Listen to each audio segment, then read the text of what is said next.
diária. Então, se você está com vontade de experimentar algo novo, talvez seja o momento, já que as estruturas estão sendo modificadas. E as pessoas sempre me perguntam, né, quais são as características que as empresas mais buscam hoje nos profissionais. Então, de forma resumida, vou trazer 4, tá? Capacidade de adaptação, que tem tudo a ver com o que a gente está falando aqui. E aí, quando eu falo capacidade de adaptação, estou trazendo junto aqui flexibilidade e resiliência. Tudo isso são coisas diferentes, mas estão num grupo que te ajudam a lidar com mudanças de rota, novas formas de trabalhar, etc. Segundo, visão sistêmica. Então, agrega muito quando você tem uma visão mais ampla, né? Além daquela caixa onde você trabalha, para agregar valor nessas estruturas que normalmente elas são muito enxutas e estão crescendo. Comunicação. O alinhamento tácito, ou seja, além da escrita, ele é muito importante, agrega muito valor. E da onde também vem as principais ideias são por meio de brainstorming vivo. Então, a comunicação ela tem um valor agregado muito forte. E aí, inteligência emocional. Quarto e não menos importante, que é a inteligência emocional, que é lidar com situações adversas. Capacidade de ler o ambiente, as pessoas, e então a melhor forma de agir, mas sempre, claro, sendo muito fiel à sua essência. Isso é muito importante. Bom, e como saber qual é o seu caminho, né, diante de tantas mudanças? E a pergunta para você é, o que é que brilha o seu olho? Porque aquilo que brilha o seu olho é o que vai fazer você ter uma mega performance e voar. Bom, para encerrar, gente, eu queria provocar aqui um benchmarking. Todo mundo adora olhar a grama do vizinho e aí pensar na sua.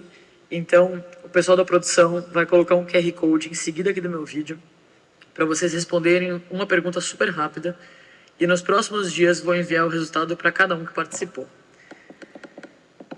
Gente, o setor de energia é incrível. Eu sou apaixonada por ele e com certeza o setor de energia tem muita sorte por poder contar com cada uma de vocês para continuar crescendo e sendo uma referência em vários aspectos para diversos países no mundo. Bom, muito obrigada pela Luísa.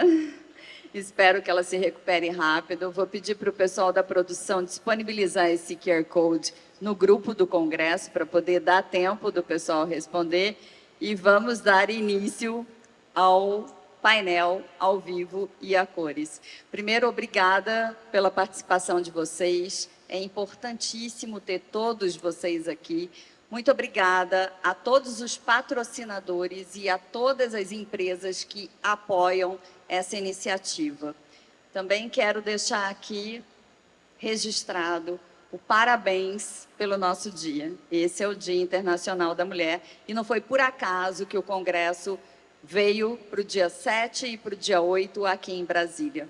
E para dar início aqui à fala presencial, eu quero trazer a Tatiane Simões, uma excelente profissional do mercado de energia. Nós tivemos a oportunidade de trabalhar juntas na Endesa, uma excelente líder, mulher, e ela vai trazer o conceito do que é o Mercado Livre, porque tem várias pessoas aqui que não sabem o que é. Então, ela vai começar a fala dela contextualizando o que é o Mercado Livre de Energia. Obrigada, Sila. Obrigada pela oportunidade, pela lembrança, pelo carinho.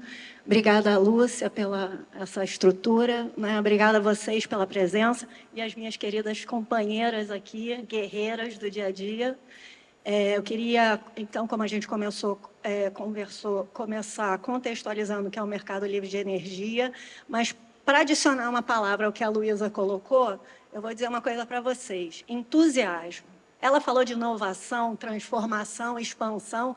Isso tudo dá um entusiasmo. Eu sou uma entusiasta do Mercado Livre. E eu gostaria, com essa fala nossa aqui, que todas vocês se tornassem embaixadoras do Mercado Livre de Energia. Porque vocês vão... O que a gente quer trazer aqui para vocês é por que esse ambiente é um ambiente de tanta transformação e entusiasmo? Porque ele é um ambiente de livre negociação. Poxa, Tatiane, mas como é que isso se materializa, né? Você tem como falam hoje em dia, existe um marketplace específico, uma coisa? Olha, tudo no setor elétrico é uma coisa bem interessante, ele começa se estruturando legalmente. Sabia que o Mercado Livre ele começou a se estruturar legalmente em 1995, com a Lei 9074, e eu gosto de mencionar isso porque nós, profissionais do setor, muitas vezes nós somos questionados pelos consumidores sobre se isso é uma coisa segura. Então, a gente tem que saber muito sobre as leis, sobre o regulatório, né? Isso eleva o nosso conhecimento, traz também uma adesão nossa, assim, ontem a gente estava falando, por que a ANEEL é tão importante, né? Porque quem vai fazer com que essas leis forem processualizadas, mas, enfim, ele está desde 95 e está estruturado operacionalmente a partir do ano 2000. Mas ele começou gradativamente, uma opção de negociação de energia aberta primeiro a empresas que tinham um consumo de energia muito grande, tá? Vamos dizer assim, o que é muito grande, Tatiane? Uma Vale do Rio Doce, né, empresas mineradoras com alto consumo de energia, grandes plataformas de produção, tipo uma Johnson & Johnson, indústrias muito grandes mesmo. Com o tempo, ele tinha um cronograma de abertura, né, até que a gente chega ao dia de hoje. Né? Nesse dia de hoje, a gente tem, aberto ao consumidor que, vamos chamar assim, ele precisa estar no grupo, sendo atendido na alta tensão. Poxa, Tatiane, o que é ser atendido na alta tensão? Né? Vamos chamar a Joíris, né, que esteve aqui hoje de manhã, né, do Energies, parabéns também. Puxa, ser atendido em alta tensão é você ter uma infraestrutura que chegue na sua unidade consumidora, uma infraestrutura mais parruda. Assim, porque, às vezes, não é que a gente consome muito quando a gente soma tudo, mas, às vezes, a gente tem um tipo de negócio que ele dá um pico de necessidade muito grande naquele momento. Então, precisa, assim, como se a gente precisasse, a hora do rush. Então, essas empresas, mesmo assim, hotéis, né, eles precisam ter uma infraestrutura na hora que está aquela piscina ligada, né, está todo mundo tomando banho no hotel, ligando o secador, ele precisa ter aquele recebimento. Então, unidades consumidoras que sejam atendidas com essa infraestrutura hoje, tá, com uma recente abertura que a gente teve ano passado, podem acessar o Mercado Livre. Bom, ok. Mas, Tatiane, só os consumidores estão no Mercado Livre? Não, o Mercado Livre é o ambiente em que se conectam os consumidores, os geradores de energia, os distribuidores, as empresas que atendem vocês são representados indiretamente no Mercado Livre de Energia pelos distribuidores. É como se eles fossem grandes agregadores de consumo. E, com isso, os comercializadores. Mas o que o comercializador faz? Ele é um atravessador, Tatiane? Não, é o seguinte, ele entra para tentar combinar as partes. Às vezes, o gerador pega uma geração de energia eólica, ela gera de noite, mas o consumo é durante o dia. Então, o comercializador fala assim, tudo bem, me dá a sua energia do jeito que está, eu vou tomar esse risco, vou fazer uma mescla aqui, vou comprar uma solar, vou fazer uma mágica aqui e vou vender um produto de energia competitivo para o consumidor que só consome de manhã. Então, a gente já viu o quê? A estrutura regulatória, existe uma estrutura regulatória, esse ambiente ele tem estrutura regulatória, ele tem participantes, né? E o que mais que ele tem? Precisa ter um ambiente de processamento. Esse ambiente de processamento é a CCE. A CCE, que é a Câmara de Comercialização de Energia Elétrica, é onde passa para ela todos os consumos de todas as unidades consumidoras são lidas lá. Ok. E todos os contratos entre os agentes também são registrados. É um ambiente, talvez seja o ambiente que mais se aproxima em termos de materialização do Mercado Livre. É uma coisa assim que mais representa, né? Ok, Tatiane. E me diz o seguinte, mas como é que é? Como são as formas de negócio? Realmente, para a gente fazer negócio, a gente precisa de quê? A gente precisa de regras, a gente precisa de estruturas de precificação, né?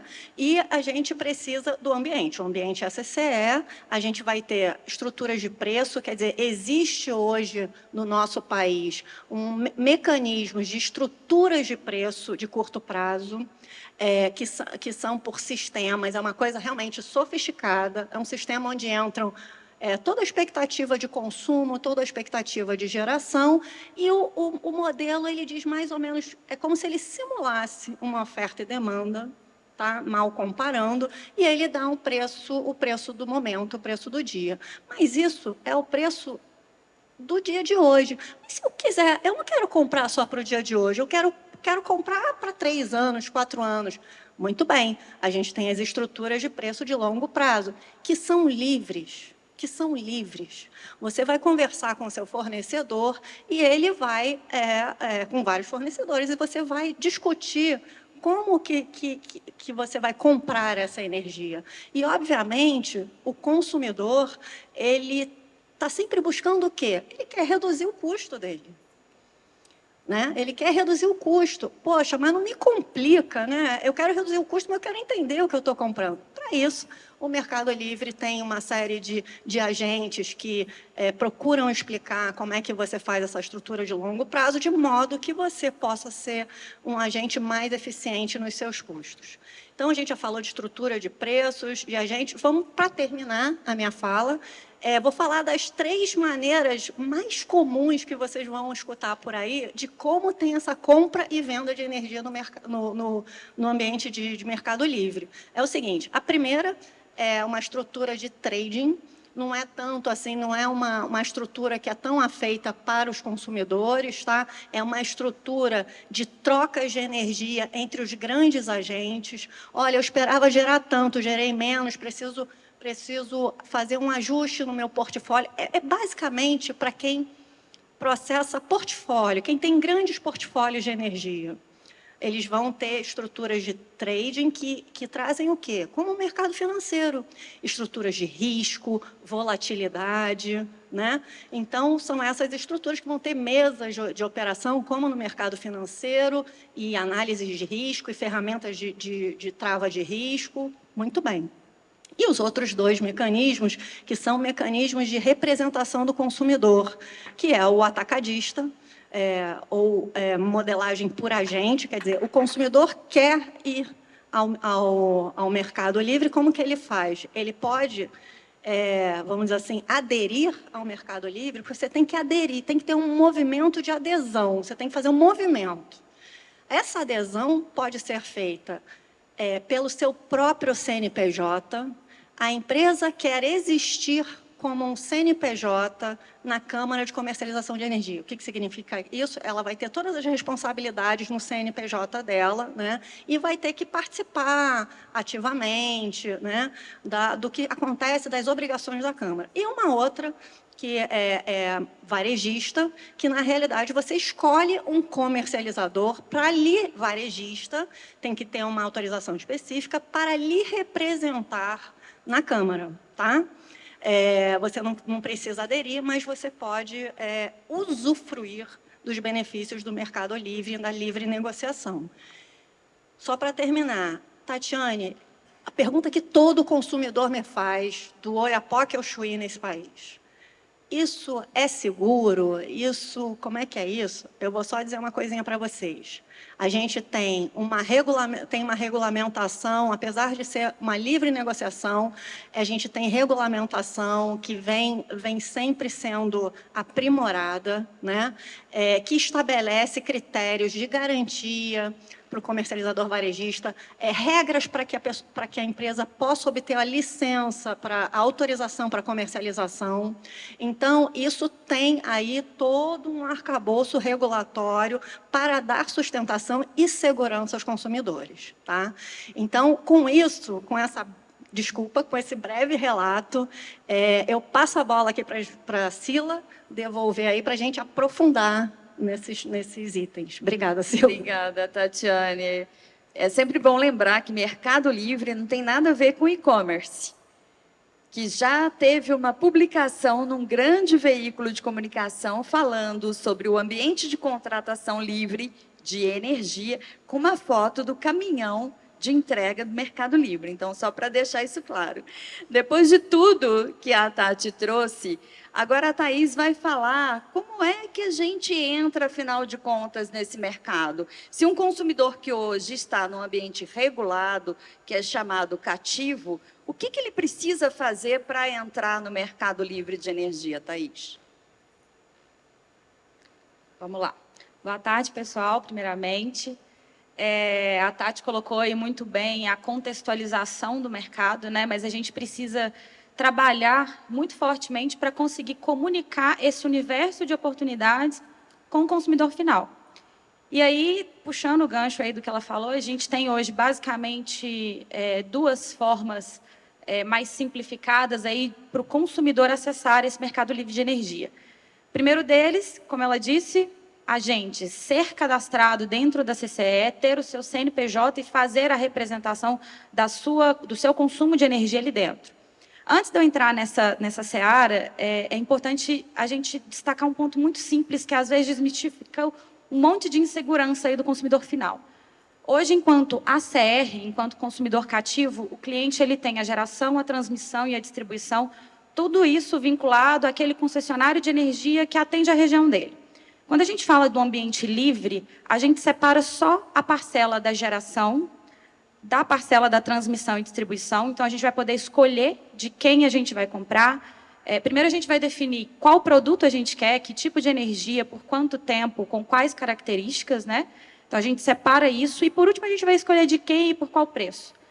E aí, na contrapartida, junto com isso, depois que eu escolhi, uma pergunta muito comum ali daquele consumidor. E o risco de eu ficar sem energia migrando para o Mercado Livre? É o mesmo que você tem no cativo, uma vez que a sua parcela da transmissão e da distribuição continuam vinculados à distribuidora. Então, a transição entre o ACR, que é o ambiente de contratação regulada, para o ACL, que é o ambiente de contratação livre, hoje ele se diferencia pelo poder de escolha da parcela de comprar energia, mas ele não está acessível a todo mundo. E aí a gente entra no outro modelo de contratação. Tá? Para esse modelo número 1, que eu citei aqui agora, que é o agente consumidor, né? A gente precisa, até 31 de dezembro desse ano, a gente precisa de ter no mínimo aí 500 kW de demanda contratada, seja sozinho ou em união de cargas, né? Acho que muitos de vocês já devem saber disso, mas é possível somar cargas de unidades menores e ao complementar ali, ter os 500 mínimo, você já pode fazer a migração para o ambiente livre de contratação. Esse é o modelo 1. O que separa isso do que vai acontecer em 1º de janeiro de 2024? O ambiente ele vai abrir para todos os consumidores aí que são atendidos na média e alta tensão, que, como a Tati comentou, basta a gente ter demanda contratada. Uma resposta mais simples para isso é entender com o consumidor.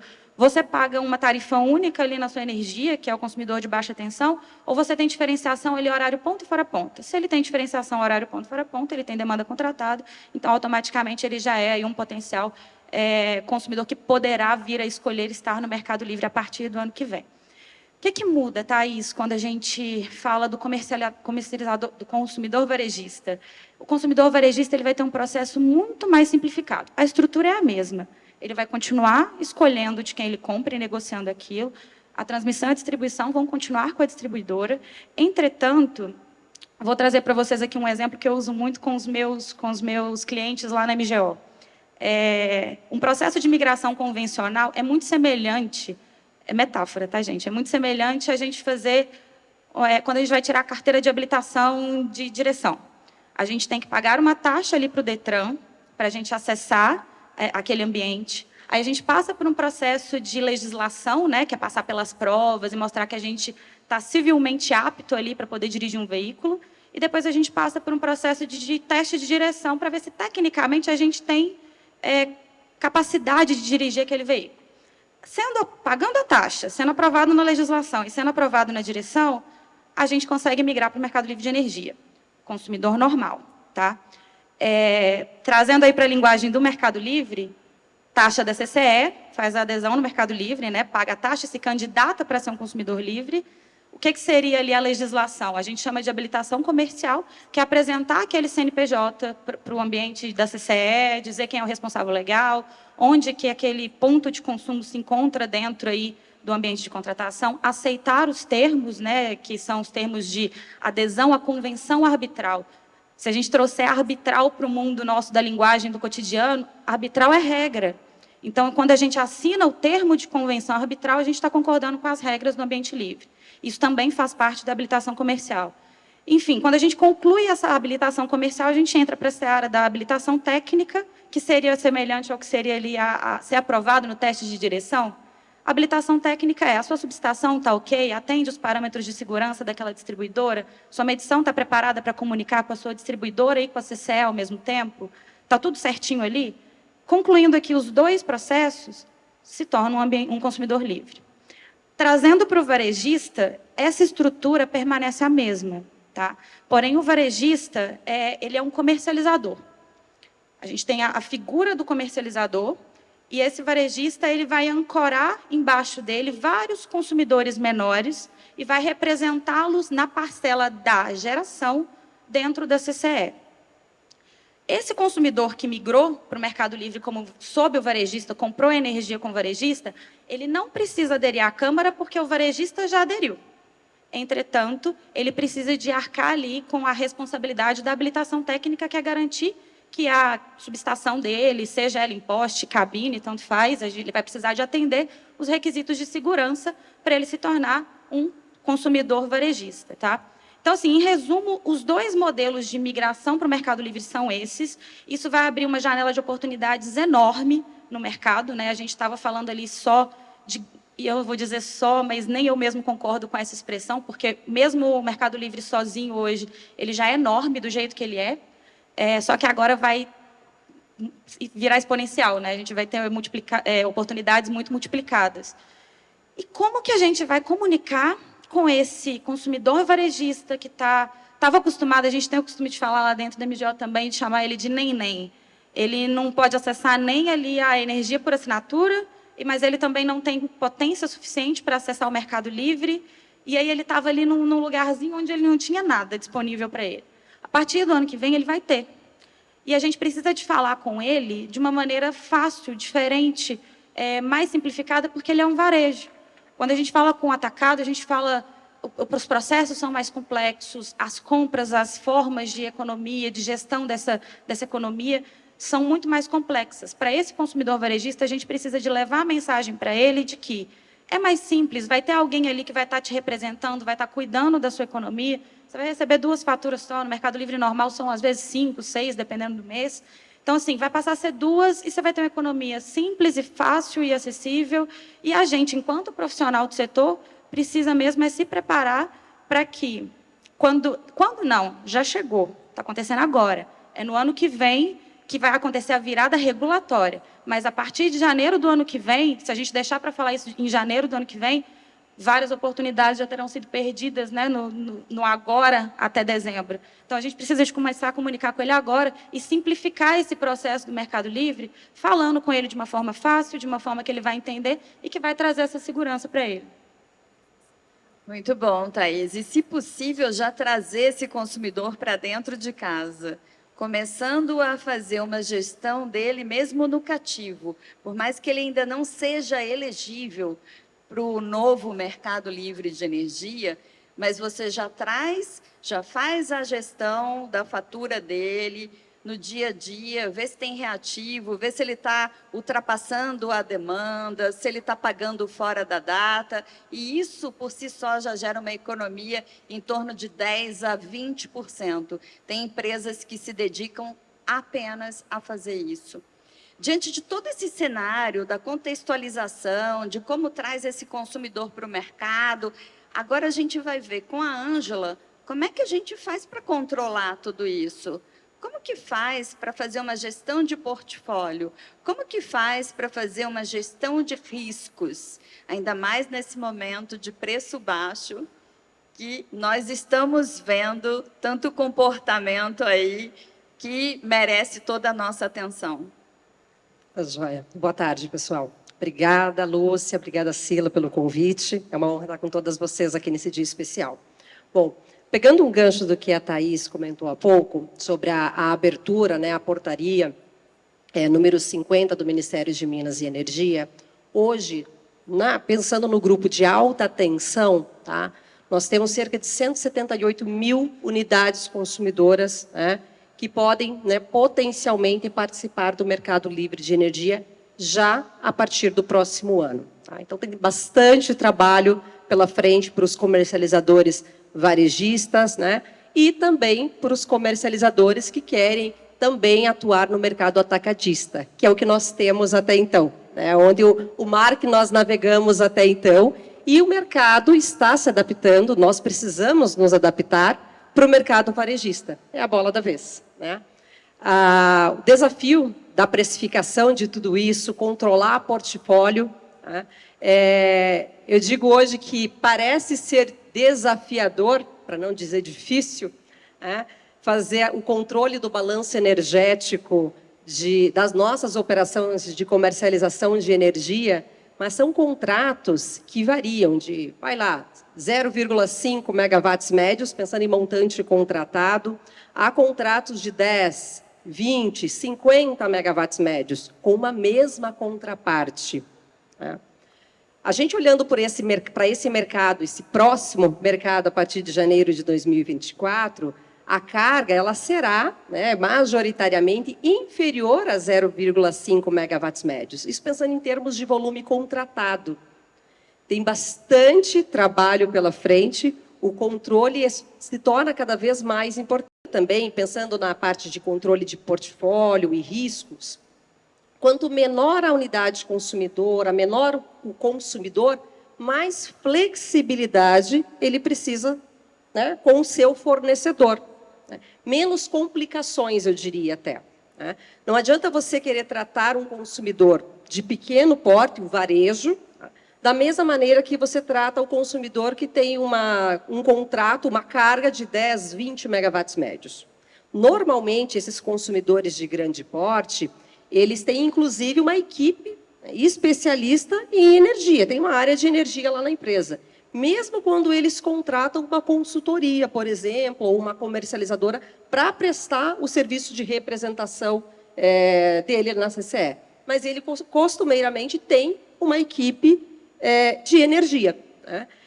O consumidor pequeno não faz sentido. O custo não viabiliza ele ter profissionais para cuidar dessa área. E aí é onde se torna cada vez mais importante a flexibilidade dos contratos, o acompanhamento das empresas de consultoria, do gestor de contratos no Mercado Livre. E quando a gente fala um pouco mais da flexibilidade de contratos, e aí, quando eu coloco mais conforto para o meu comprador, no caso do consumidor, alguém fica um pouquinho mais desconfortável. Não tem como deixar confortável as duas partes do mesmo jeito. Né? E isso envolve precificação, o quanto que eu vou colocar nessa minha conta. Né? E pensando em termos de flexibilidade também, hoje no mercado atacadista, nós temos trabalhado com flexibilidades em relação ao montante contratado, em relação a consumo, na casa de 30%, estou colocando uma média, tá? Porque isso depende de cada casa, mas na ordem de 30% para mais ou para menos. Ou seja, o consumidor ele tem um montante contratado, tá? E aí, com base na medição dele, no total consumido dele no final do mês, ele, obviamente, o consumo não é flat, né? E aí aquele montante contratado passa a ser uma referência e o consumo dele pode oscilar um mês a mês, e aí ele vai estar coberto pelo montante contratado. Dentro desse limite, eu coloquei para vocês como exemplo de 30% para mais e para menos. Isso para o consumidor de médio, grande porte. Para o consumidor varejista, isso passa a não fazer sentido. E aí é onde entram os novos tipos de produtos que o mercado está desenhando, que é o que a gente chama de produto de percentual de ganho garantido, né? Tem vários nomes aí, PGGs, ganho garantido, enfim, né? E com full flex. Total flexibilidade. Não adianta você querer falar para o pequeno consumidor e querer explicar o que significa uma flexibilidade contratual, uma modulação, uma sazonalização, né? Que eu vou ter que fazer a sua análise de crédito, aí entra uma parte do risco também, que eu vou fazer a sua análise de crédito somente com as demonstrações financeiras auditadas, né? Não faz sentido. E aí é onde a gente tem que analisar, reanalisar, né, a política de crédito de contraparte, né? Não adianta eu querer ter o mesmo tipo de política de crédito para o atacado e para o varejo, né? Então, a gente tem que se reinventar enquanto fornecedor, enquanto comercializador de energia neste mercado, né? Então, política de crédito de contraparte, super importante revisitar. A política de precificação, eu tenho que dar um percentual de ganho garantido. Esse consumidor, vamos colocar que o mercado, a partir de 24, ele vai ser aberto, isso já está líquido e certo, não é um projeto de lei, isso já está determinado. A partir de janeiro de 24, o mercado é livre para toda a alta tensão. Mas há o projeto de lei, a partir de 2026, ele tem duas fases, né, 26 e 28, que vai ser aberto até o 28 para o consumidor residencial, como projeto de lei. Não faz sentido, seja para o consumidor residencial ou até mesmo para o cara da padaria, o dono da padaria, né, você dizer para ele que ele tem que fazer um cálculo de economia, você mostrar um cálculo, uma memória de cálculo, como você chegou naquela economia para ele no mês a mês, no detalhe, que ele tem que fazer a gestão do consumo dele. Não, eu vou ficar com a minha distribuidora. A minha distribuidora não me incomoda, cobra mais caro, mas não me incomoda, né? Então, o que você tem que passar é flexibilidade, simplificar a comunicação, tá? É basicamente você deixar o recado para o cliente, o que ele tem que entender é isso, você vai ter 15%, 20% de economia em relação ao mercado cativo, ponto. Ah, mas o meu consumo, eu posso continuar consumindo do jeito que está? Sim. Como vai ficar isso? E a minha data de pagamento junto à distribuidora e Mercado Livre vai mudar? Pode ser que sim, pode ser que não. Aí depende do fluxo de caixa de cada fornecedor. Mas, pensando na flexibilidade que você quer promover e no conforto que você quer dar para esse novo perfil de consumidor, você tem que reaver o seu fluxo de caixa também, em muitos casos, se não em todos, porque vai ser a tendência do mercado, tá? Então, de modo geral, eu acho que, pensando para o lado dos comercializadores, dos benefícios que eu preciso agregar, entregar para esse meu novo cliente, começa desde a política de crédito de contraparte, em que eu tenho que ser mais flexível. Não adianta eu querer uma demonstração financeira auditada do dono da padaria, provavelmente ele não vai ter, né?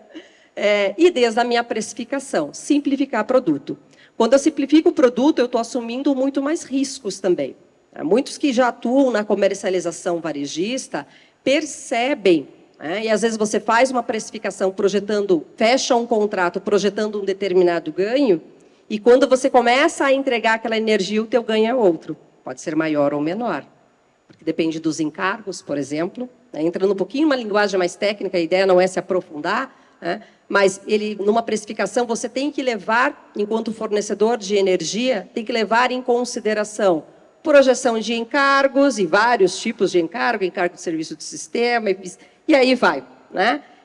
Projeção do PLD, o preço de liquidação das diferenças. Se você está vendendo essa energia, você precisa lastrear essa sua venda, você vai lastrear em que tempo? Você já tem essa energia comprada? Você vai comprar nessa semana da tua venda ou você vai comprar lá na frente? O comercializador tem essa opção, é análise de riscos, né? Então, tudo isso você tem que colocar na conta, além da tarifa, que talvez seja o mais importante. Se você está propondo para o teu cliente que você está entregando para ele um produto de percentual de ganho garantido, ou seja, eu te garanto 20% de economia em relação ao ativo num contrato de 3 anos. Você tem que fazer a projeção de tarifa. E aí a componente, né? Os componentes tarifários são diversos. Os riscos entre distribuidoras, isso varia bastante. Então, é tudo isso que você basicamente tem que avaliar. Se alguém depois tiver alguma dúvida mais pontual, a gente retoma aí com a Cila também. Obrigada. Muito obrigada, Ângela. E diante de todos esses desafios de administrar uma comercializadora, seja atacadista ou varejista, é super importante entender para onde vai o preço. E nós sabemos que no Brasil, por ser predominantemente hidráulico, está muito correlacionado com o clima, com a quantidade de chuva que a gente tem nos reservatórios. Também não adianta chover fora dos reservatórios. Daí vem a importância do clima para os preços de energia. Para falar sobre isso, eu convido a Bruna, que na hora do almoço eu passei o tempo todo chamando ela de Roberta. Ela me chamou no WhatsApp e falou assim, olha, meu nome não é Roberta, é Bruna. Lá na hora vai ficar meio esquisito se você me chamar de Roberta. Então, Roberta não quer dizer Bruna? Vamos lá. Pessoal, boa tarde a todos vocês.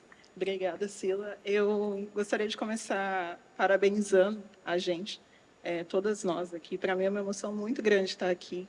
E eu parabenizo todas nós, não só pelo dia de hoje, mas pela força e pela energia que a gente tem que renovar todos os dias. Quando a gente acorda, a gente sabe que é difícil, né? Eu sou meteorologista, atualmente eu trabalho na Tempo OK, que é uma empresa apoiadora desse evento, patrocinadora desse evento, pelo 2º ano consecutivo. Falando brevemente sobre ela, para responder a pergunta da Sila, a Tempo OK, hoje ela é a maior empresa que atende o setor elétrico. Ela entrou nesse mercado por volta de 2018 e desde então teve um crescimento exponencial. E eu estou incumbida aqui de deixar claro para vocês, de passar para vocês a importância da meteorologia para o setor. Eu sei que para muitas de vocês isso já está consolidado. Na nossa reunião de alinhamento, a gente falou muito sobre isso, né? Mas a presença de meteorologistas dentro de comercializadoras, geradoras, ainda é muito pequena. Provavelmente por conta do que é passado para a gente enquanto está na graduação, muitas de nós acabam indo para o mercado, aliás, acaba indo para a área acadêmica e não para o mercado, e a gente vê que a possibilidade é imensa, né? Bom, mas vamos lá. A meteorologia, ela tem um papel fundamental na precificação. Isso não tem nem como discutir, né? Atualmente, a gente está com preço baixo, está com preço no piso, por conta de uma condição meteorológica excelente, que a gente observou nos últimos meses. No escritório, a gente até brinca, a gente fala, choveu direitinho em cima do coração ali do Sistema Interligado Nacional. E entendo que hoje, pelo que a gente recebe de perguntas, principalmente, a maioria está relacionado muito ao que vai acontecer daqui para frente, né? E quando eu digo daqui para frente, eu estou falando no curto, médio e até longo prazo, porque eu entendo que vocês precisam se planejar para essa demanda aí que a gente vai ter, dada a condição que a gente tem em termos de previsão de chuva, temperatura, vento, radiação, né? A gente está caminhando aí para a diversificação da matriz, mas a gente ainda é a maior parte hídrica, né? E quando a gente fala em hídrica, os reservatórios todos estão cheios aí por conta da chuva que eu mencionei para vocês. Quando a gente leva ali para a eólica, que acredito que é a segunda dessa matriz elétrica, o vento ele se faz muito necessário. A previsão que a gente passa para vocês, ela precisa ser cada vez mais assertiva para que vocês possam desenhar todo o sistema. No caso do vento, por exemplo, se eu falo para vocês, olha, a previsão de vento para o próximo período, e aí vocês decidem qual período, mas imaginem um hipotético, vamos pensar em médio e longo prazo.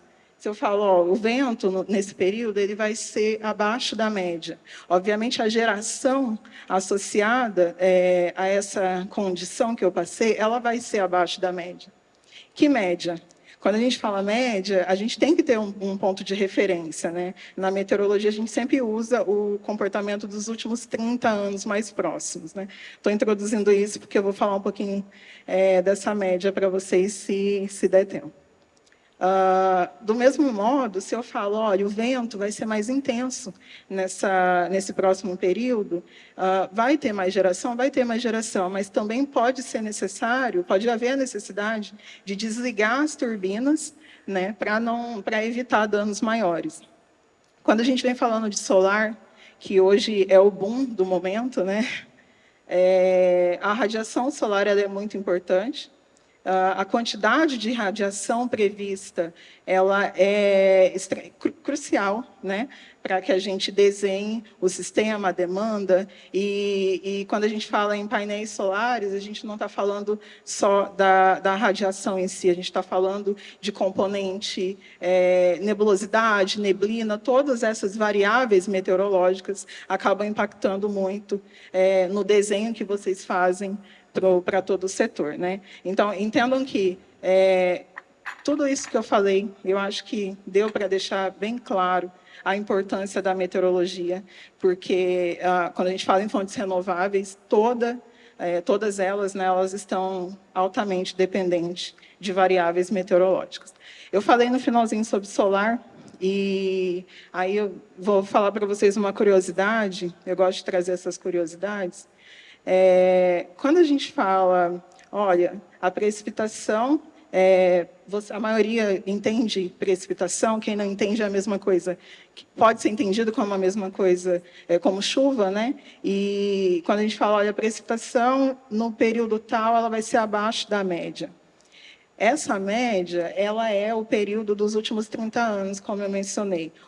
Média de precipitação, a gente tem observação de precipitação longa. Hoje eu recebi um e-mail que a reanálise do ERA Interim, que é uma reanálise consolidada do CMWF, ela atualizou aí para 1940 o mínimo de reanálise, então é grande o histórico.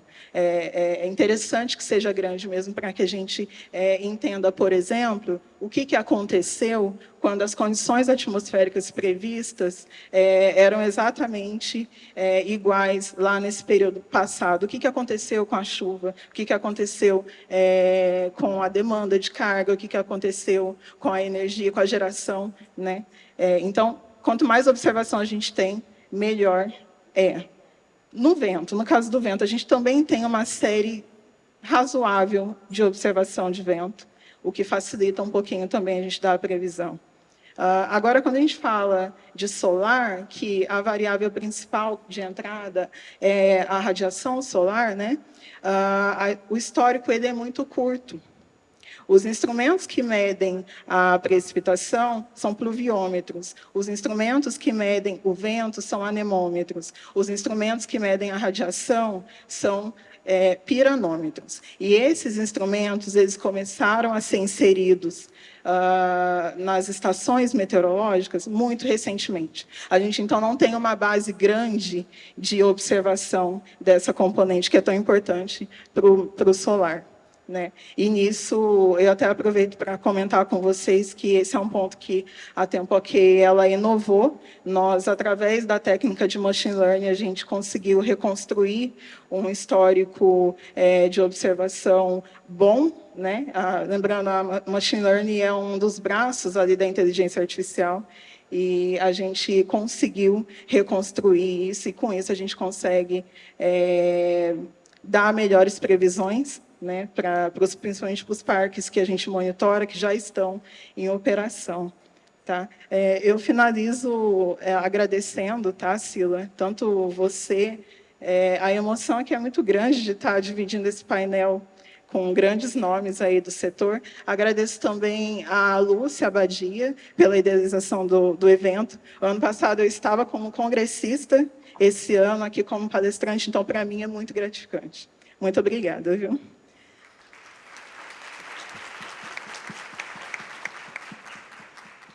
Muito obrigada, Roberta. O clima também é super importante para o próprio operador nacional do sistema, para ele poder entender quais são as fontes que ele vai otimizar. Se ele tem uma previsão de muita chuva, ele vai gerar mais energia hidráulica, muito vento, eólica, sol, fotovoltaica, e assim vai para ele compor todo o sistema operacional do Sistema Interligado Nacional. Falando em sol, vamos trazer aqui a Miriam Diniz, da Electron, para compartilhar conosco toda a experiência que ela tem e, principalmente, sobre o produto exclusivo de autoprodução. Miriam, é com você. Obrigada, Sila. Queria contar uma coisa para vocês, que o primeiro e-mail, um dos primeiros e-mails que chega na minha caixa postal todo dia é da Bruna. Eu acordo com Bruna Andrelina lá na minha caixa postal. Eu acredito que essa seja a realidade de boa parte do pessoal que está aqui, que é comercializadora ou geradora. Eu não sei se vocês ficam bravos ou felizes comigo, Não, mas é muito necessário. É isso. Eu queria agradecer mais uma vez a Eletron, que me deu a incumbência de representar um grupo de mulheres maravilhosas, né, que estão aqui hoje também presentes, e as que não puderam vir.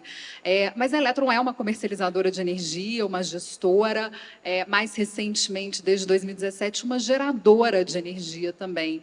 E esse mercado, né, por ser tão fluido, né, com velocidade de transformação a jato, né, como disse a Luísa, a gente acaba tendo também que inovar os modelos de negócio. Eu acredito, inclusive, que o mercado ele vai dando tom para as agências regulatórias depois irem se adaptando, enfim, para o legislativo ir se adaptando também. E os modelos eles vão surgindo à medida que as oportunidades vão aparecendo.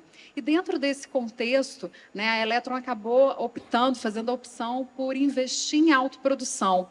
A autoprodução ele é diferente da autogeração, da geração distribuída, né, para atender um consumidor exclusivo. A autoprodução ele é um conceito exclusivo do mercado livre de energia. Então, quando a gente fala em autoprodução, a gente está falando em atender um consumidor que está no ambiente de contratação livre. Tá?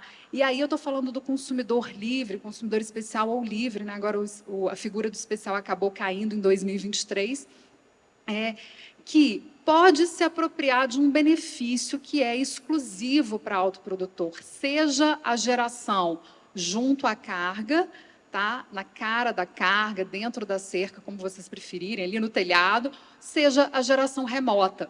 O autoprodutor de energia, ele tem um benefício de eliminação de encargos setoriais. Então, na fatura dele de distribuição, ele vai pagar a demanda contratada, né, com benefício de incentivada, né, caso seja uma autoprodução por fonte, por exemplo, solar, tá? Ele tem um benefício de 50%, né, de redução ali da demanda. Mas, além disso, no que diz respeito à parcela da TUS de encargos, ele tem um benefício também, ele tem a redução que muitas distribuidoras de energia, isso varia de distribuidora para distribuidora, se vocês abrirem, tá, no site da ANEEL, a resolução homologatória de cada distribuidora, vocês vão ver lá no grupo tarifário A2, A3, A4, a tarifa, tá, de encargos para o consumidor tradicional e para o autoprodutor, vai estar lá como, por exemplo, A4 azul APE, mesma coisa para A2, A3, enfim. Então, ele tem um benefício. Essa redução ela chega a 85%, tá, para algumas distribuidoras. É uma redução significativa. Isso a gente está falando em 100, R$120 o megawatt-hora de economia que ele passa a ter. Além disso, ele também elimina alguns encargos de energia, encargos que são pagos diretamente à CCE, tá, pelo consumidor livre. Tá? Esses encargos eles incidem, faz parte do processo complexo, né, do mercado livre de energia.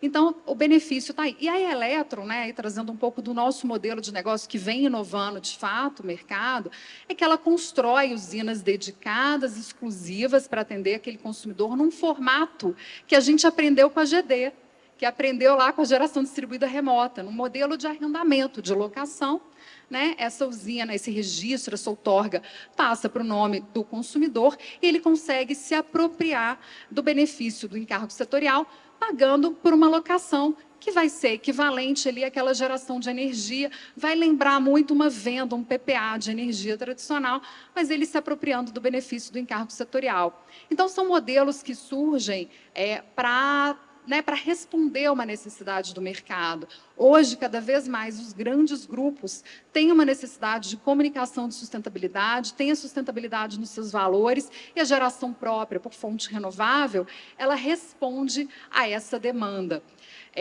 Agora, não é só isso que está acontecendo no mercado. Então, vou fazer um pouco um paralelo com o que foi dito até aqui, né? O mercado está em plena transformação. Nós, enquanto comercializadoras, estamos aprendendo agora a trabalhar com varejo. Tá? Nós somos vendedores, né? Eu que estou numa posição comercial, a gente é um vendedor caro, é um vendedor especializado em vendas complexas. O nosso ciclo de venda, tá? Para Mercado Livre, B2B Enterprise, a gente está falando em ciclos de venda de 6, de 9, de 12, de 18 meses. Uma venda de autoprodução, aí eu estou falando em contratos de milhões e milhões de reais, de algumas centenas de milhões, porque são contratos de longo prazo, né, no caso do nosso produto.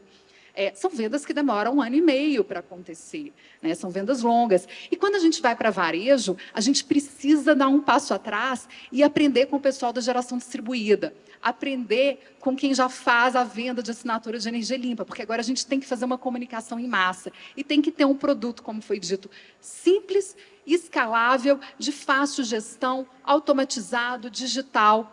E aí eu acho que é um ponto interessante, né? Acho que no nosso caso, a gente fez essa leitura da abertura do mercado, tão logo, né? Se entendeu que o mercado caminharia para isso, e adquirir uma empresa que fizesse esse trabalho de marketplace, né, de assinatura de energia limpa, no nosso caso, a Juntos Energia, nos abriu a possibilidade de aprender a trabalhar varejo. É claro que a gente está aprendendo. Tá? A nossa estrutura comercial vai precisar se transformar.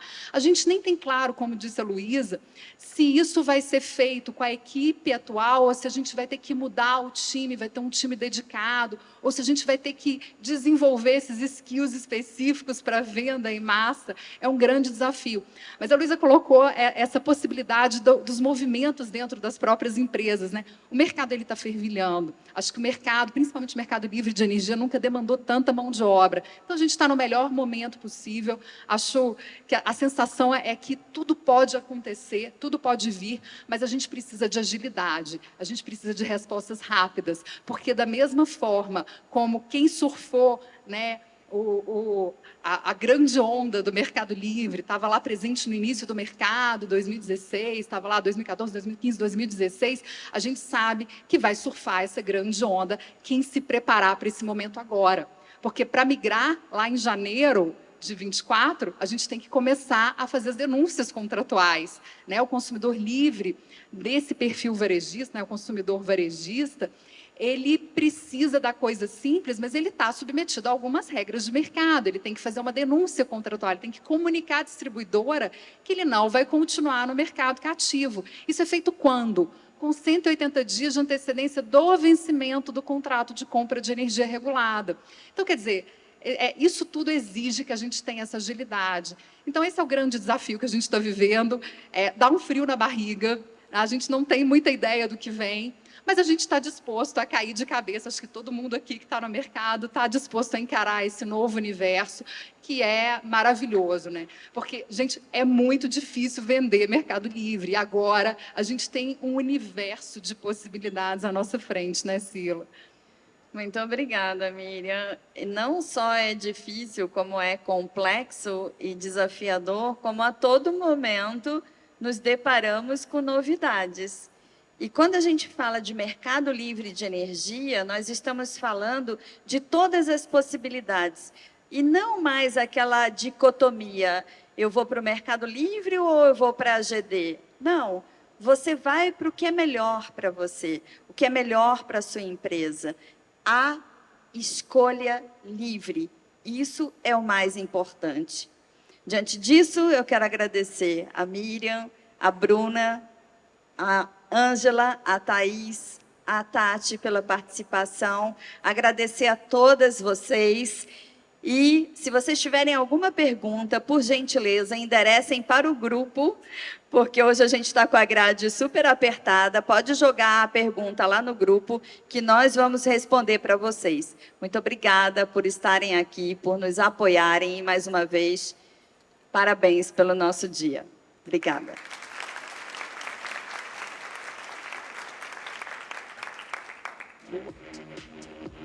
Still I keep on dreaming of you. Save me. When I fall into the darkness with you. Got a feeling I'm in if they got a hold on you. In the dark, I feel you breathing. And you're the one that I've been needing to. Vou convidar a Zilda Costa para entregar o troféu da Sila. Por favor, Zilda. I won't stop every day. You and me, let's run away. Só um minutinho, gente. Tem o troféu da Sila também, né? Crazy. Still I keep on dreaming of you. Save me. I'm crazy.